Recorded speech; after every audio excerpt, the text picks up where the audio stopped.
What if I told you the British Empire, this massive global juggernaut, was partly built on smoke? Not steam engines, not gunpowder, but tobacco. A plant so addictive, so profitable, that it reshaped continents, triggered wars, funded empires, and enslaved millions. When European explorers first stepped into the Americas, they expected gold, silver, and spices. Instead, they found indigenous communities inhaling the fragrant smoke of a strange plant, tobacco. At first, Europeans laughed at it. Then they tried it, and addiction did the rest. Tobacco hit Europe like wildfire.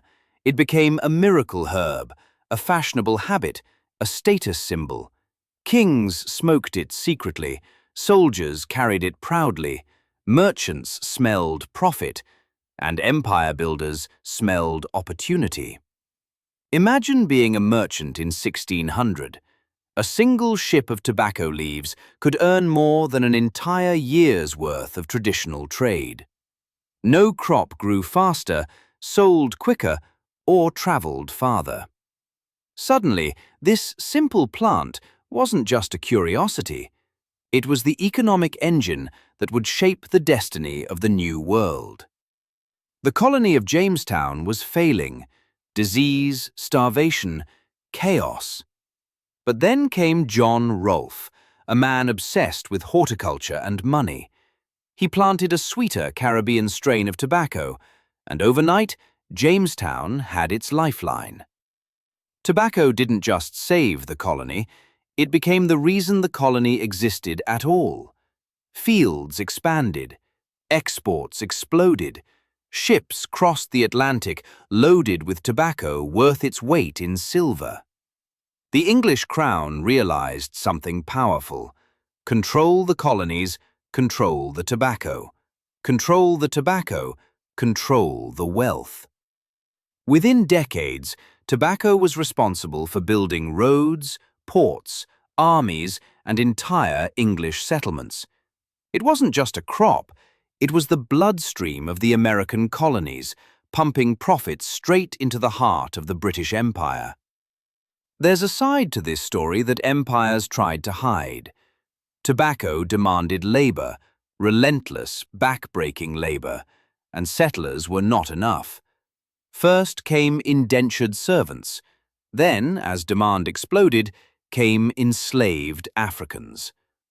Plantations transformed into industrial engines of misery. Thousands of enslaved men, women, and children worked the fields from dawn to dusk, generating unimaginable profits for people oceans away. This wasn't just agriculture, it was human exploitation engineered for imperial enrichment. The British Empire's tobacco wealth was built not only on a plant, but on the suffering of millions who never saw a single coin of the wealth they produced. By the 1700s, tobacco wasn't just a crop, it was a geopolitical weapon. European powers fought to protect or disrupt each other's tobacco supply lines. Britain taxed it. Smugglers stole it. Rival empires tried to intercept ships. Entire naval convoys escorted tobacco fleets across the Atlantic. In many ways, tobacco was the oil of the 18th century, the substance nations depended on, fought over, and used to finance expansion. Tobacco profits helped fund Britain's army, navy, and colonial administration. It fueled ports, built banks, and shaped early capitalism. Wherever the British flag went, dealers, merchants, and traders followed. The leaf had become an empire builder. When the British Empire peaked, tobacco was one of its strongest economic pillars.